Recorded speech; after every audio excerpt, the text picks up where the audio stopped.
Hello, folks.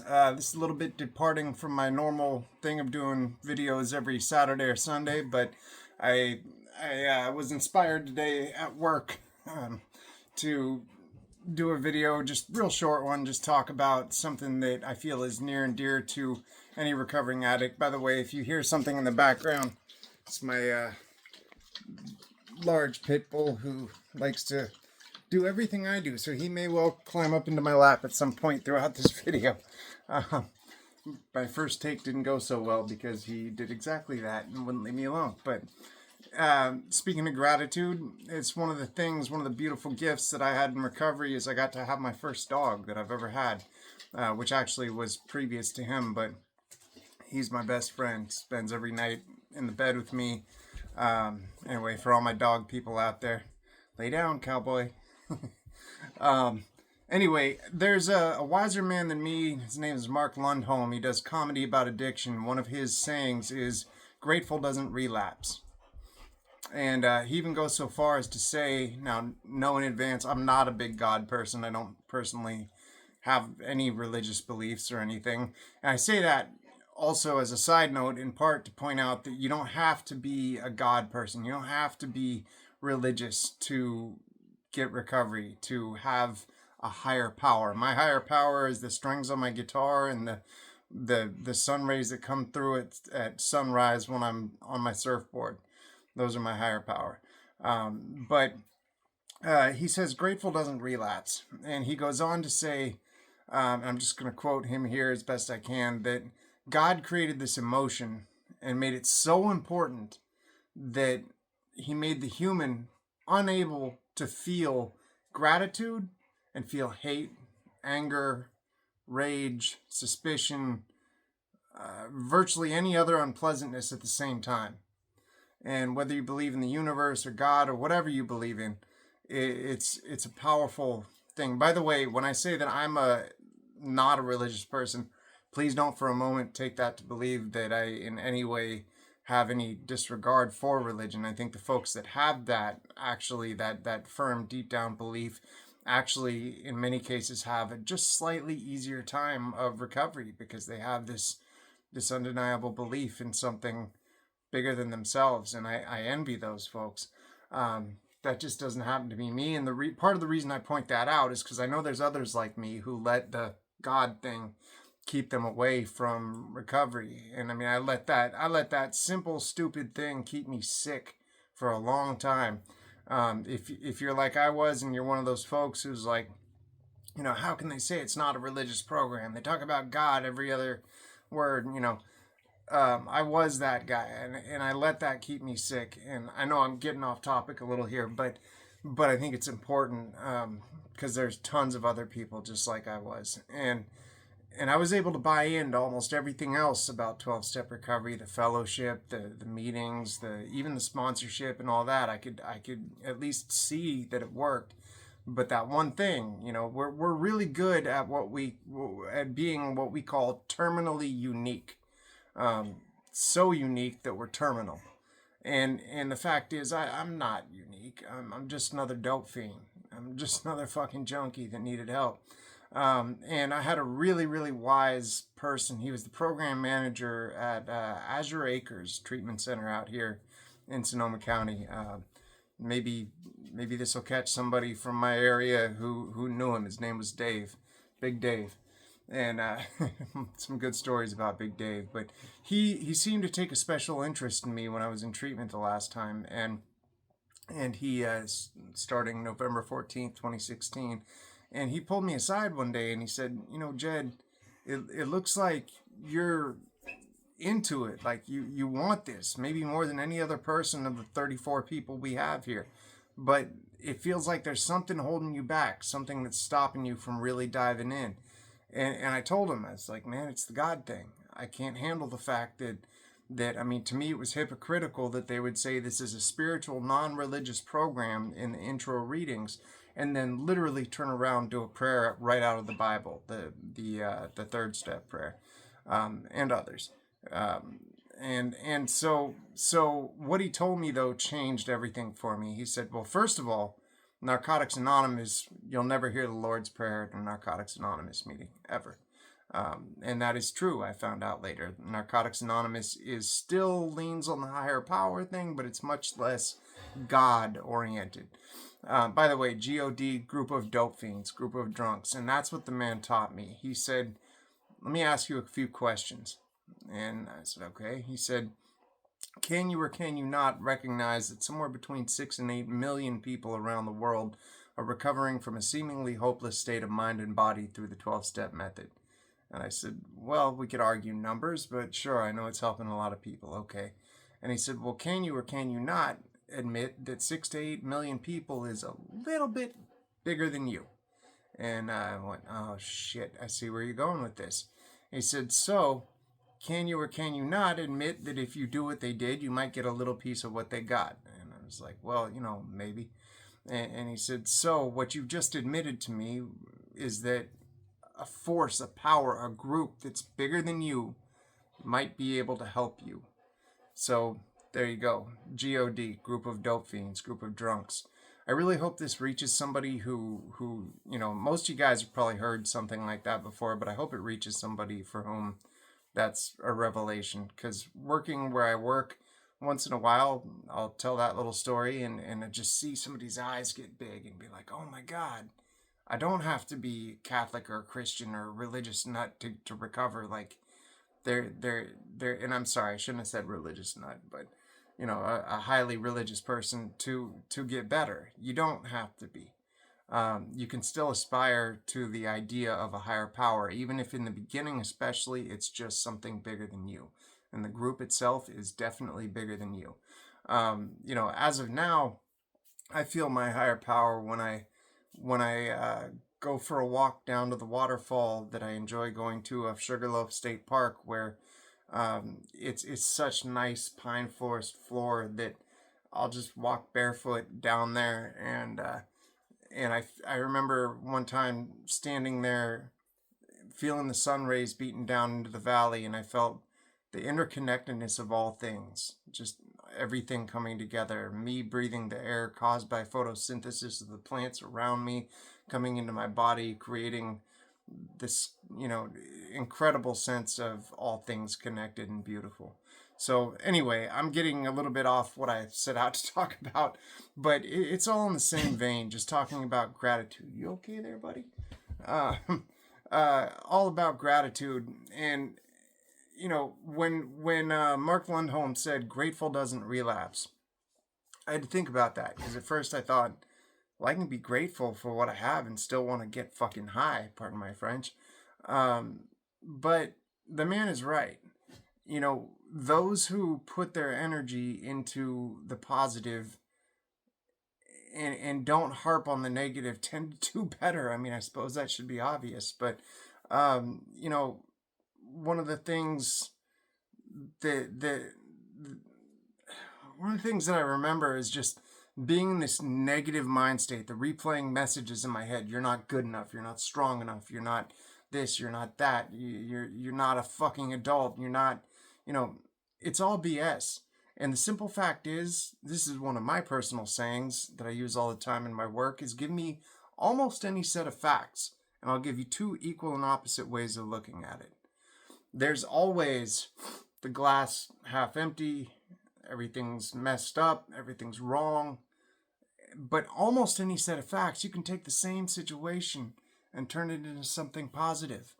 My ex, hopefully she doesn't see this, she used to come home from work and she'd be all pissed off about this, that, and the other. And I mean, what to me, not to belittle her in any way, she's a wonderful woman, by the way. She's the mother of my child. But she would get so upset about things, oh, somebody called me on the phone while I was at work and they were rude to me and they said this and that. And my feeling was always, and so nobody's died. Nobody's gone to jail today that I know. Nobody's in the hospital or overdosed. What's the problem? Because what somebody thinks about me after I leave the room is none of my fucking business. And ever since working the 12 steps and actually getting through them, and the 12 steps, by the way, if you're not already familiar, are all about cleaning your side of the street. That's what it's all about. And if your side of the street is clean, You don't tend to care so much what people think when you leave. You only care if your side's not clean. And then you have a reason to be concerned what people think, what they say. I mean, it's a fact, man. It's true. It feels a certain kind of way when you do the best you can on a daily basis to keep your side of the street clean. That's how it is.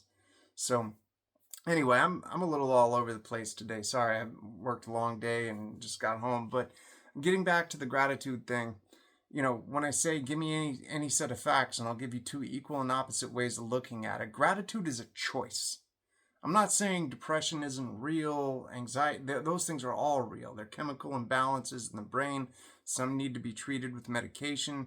By the way, don't be one of those people that says, "Oh, you're not clean if you're taking an antidepressant or even if you're taking Suboxone or something." Man, you're doing what you need to do to save your freaking life and stay here another day. But to that being said, it is still a choice. We make a choice. We can wallow in the shit, sit in it, and die in it, or we can make a choice and we can walk out into the sunshine and we can choose to see things as positive. So anyway, the Grateful Doesn't Relapse thing is big to me. Every group I run in my work, the last thing I do is go around. I don't care if we're running out of time, whatever. I go around the room and say, everybody, right here, right now, what are you grateful for? Keep in mind, I work in a jail. A lot of people not feeling too grateful, but they can all come up with something, and they do every time. Every time. So with that being said, I want to tell you a little story about the most ridiculously just off-kilter day I ever had in my entire life. And this day, it really happened. It's just a sequence of events that happened in a way that seems like a really shitty day. Pardon me, but I promise there's a moral to the story at the end. So what I want to start with is by saying there was a famous quote that I heard, and I don't even remember what rock star it was from, but there was some rock star doing an interview, and the interviewer said, "Man, you're so calm now. Everything's changed, man. Like, you used to be notorious for screwing up hotel rooms and all this other stuff. How is it that you have this sense of serenity about you now?" And he said, "Look, change the way you look at things, and they'll change the way they look to you."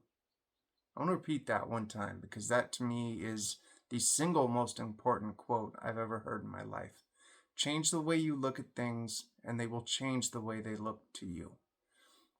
So, with that quote in mind, I'm going to start off this story. And this is, please laugh at my expense. This was meant to be funny.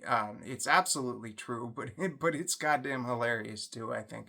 I usually get a good laugh out of my clients. So, basically, I wake up in the morning and we're my ex and I are in our first shitty apartment that we ever lived in. I mean, literally, it sounds like you're outside when you were sleeping. This place actually used to be a trap house, and it's a side note how goody two shoes my ex was because she didn't see any of it, but there was Jimmy marks on the door. The oven had never been used before, almost burned the place down the first time we turned it on. The hot water had never been used for a shower because it was cold and never been adjusted. I mean, there were so many. Actually, there was a bullet hole in the window, I think probably 22 caliber, that clearly came from inside. So this was our first apartment. Anyway, I wake up, and the very first thing that happens, I plant my hand down looking for my glasses and go splash. Well, I had a nightstand at the time that had a ring, a little ring around the edge. So apparently I'd spilled my water in my sleep, and I created a little pool there, and my brand new cell phone was laying in that. So cell phone toast. It's been laying there all night. Like, there's no putting it in rice. It's toast. Okay, so I'm like, all right, got to deal with that. I go to get up. I get my glasses on. I wear contacts, by the way, and I look across the street and I see my brand new car. Well, brand new to me, used Subaru WRX, sitting across the street, and it's got like multiple parking tickets because I was too stupid to put it in my parking space the night before because I didn't want to wake my lady up and tell her to move. But I stupid. I could have done it myself. Worse though is that there is literally a white line, looks almost like a racing stripe, going from the front all the way over the top, all the way over the back, and all the way over the back bumper. It's bird shit. And if anybody's ever had a car they really care about, bird shit, it's like the worst possible thing that can happen to your car. So then I'm like, okay, gonna have to deal with that. Boy, I'm not off to a good start. So I get up and I go, hit the button up on my coffee pot. And back then I used to drink a lot of coffee. I don't even drink caffeine anymore. But so, you know, I go shit, shower, shave, do the contacts thing, get myself set up. Now, I was born without a sense of smell. It's called congenital anosmia. I literally have no sense of smell. Yes, I have a good sense of taste for all of you who are going to ask that, but no sense of smell. So I come out, and even me with no sense of smell, I could tell something was fucked wrong with. I'm trying not to swear. Wrong with the apartment, and there's literally a layer of smoke down in the kitchen. And I go in and I see my coffee pot has melded with my countertop. It's just completely melted. Now, this apparently I didn't make the coffee the night before, and all I did was just turn on an empty coffee pot that had no safety mechanisms or anything, and just plastic fused to the countertop. So of course I get the doors open, I get the windows open, get the out of there. And right about then, I'd managed to put my SIM card. Back then, you actually had a SIM card in an older Samsung Galaxy phone. So my phone rings right then, and it's my boss at the time. The boss says, "Hey man, I hate to do this to you, but I need a big favor, man.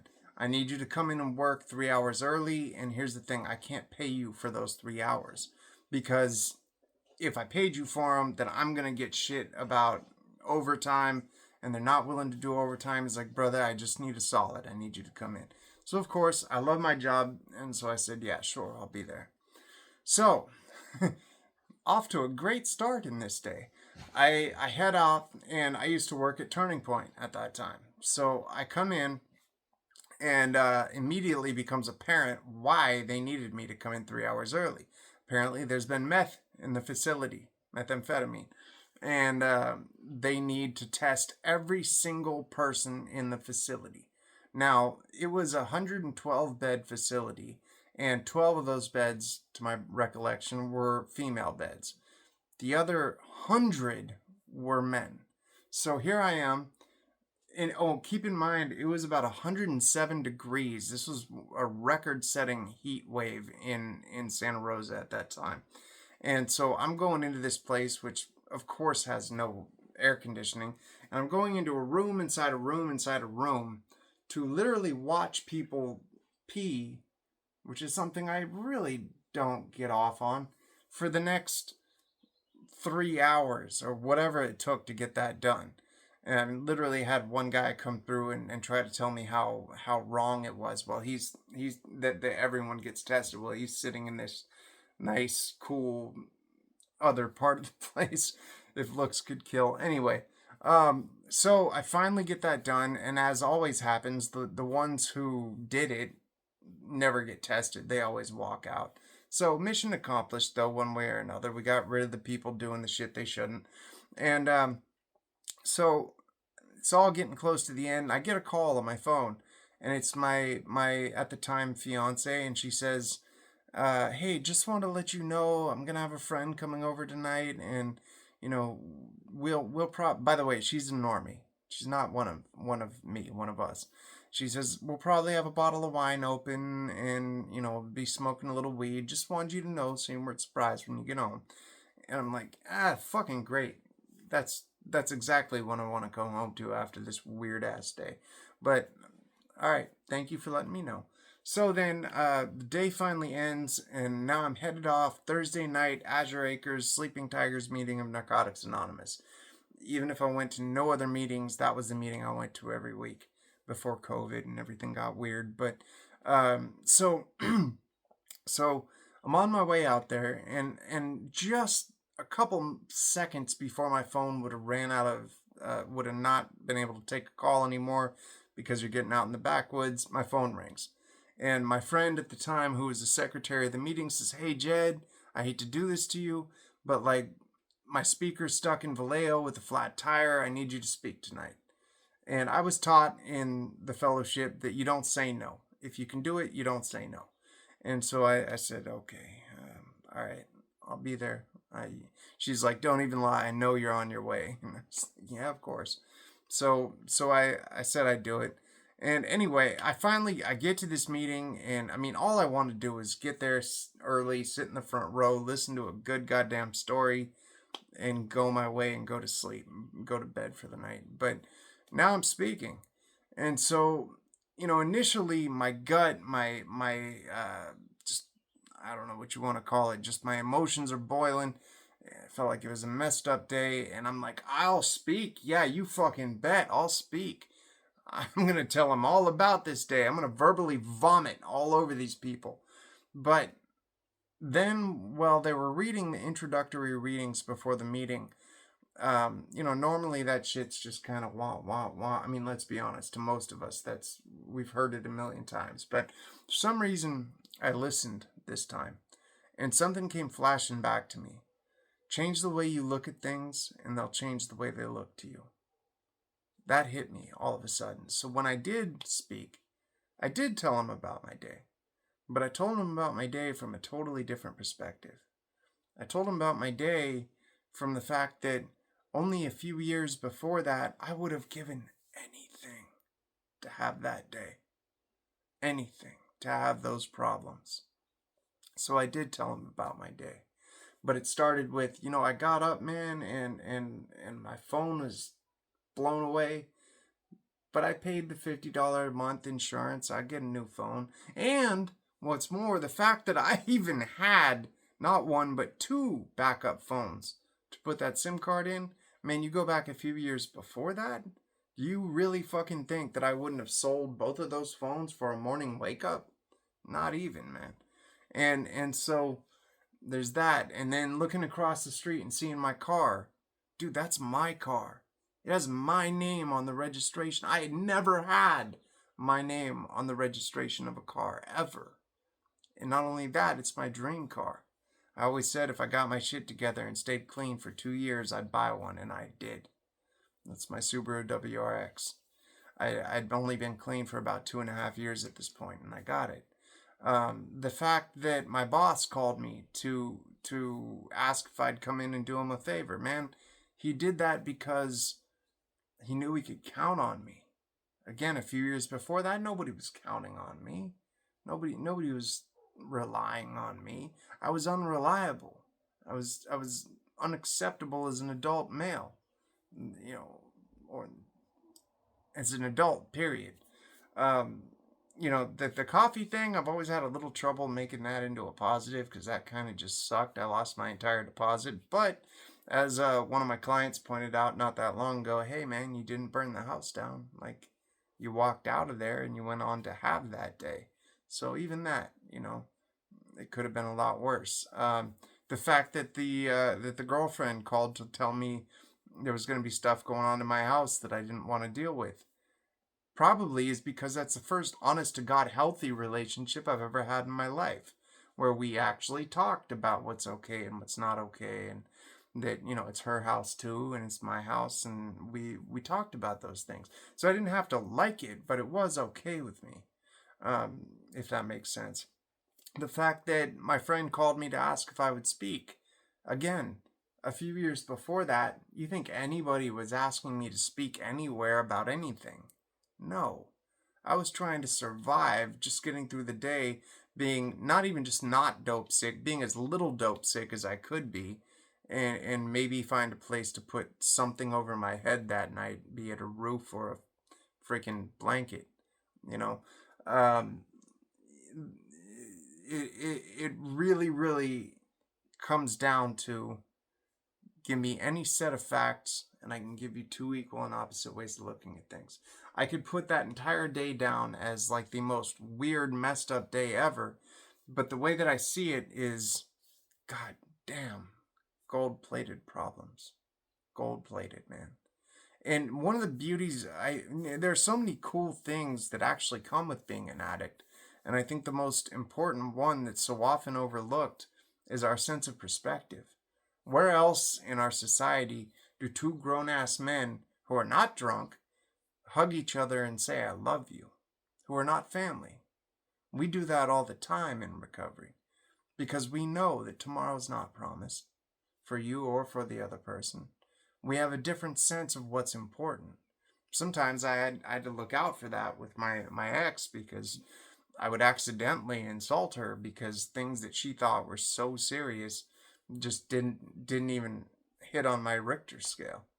Um, anyway, coming full circle back to the gratitude thing, um, I just want to say practice gratitude. I know it's cheesy sometimes, but like if life's screwing you over, if you're feeling messed up, your girl's messing with you, your boy's messing with you, something, you didn't get the grade you wanted in school. I don't care what it is. Take a couple minutes, get a piece of paper out, and write down 10 things you're grateful for. And I know it's like lifting a 10,000-pound boulder to make yourself do it. I get it. It is. I know, and it seems cheesy. But do that and honestly tell me that you don't feel a little bit better. I mean, even my ex, who used to get annoyed at my sense of perspective, um, the couple times I got her to do that, she would laugh and say, fuck you. Yeah, I feel better.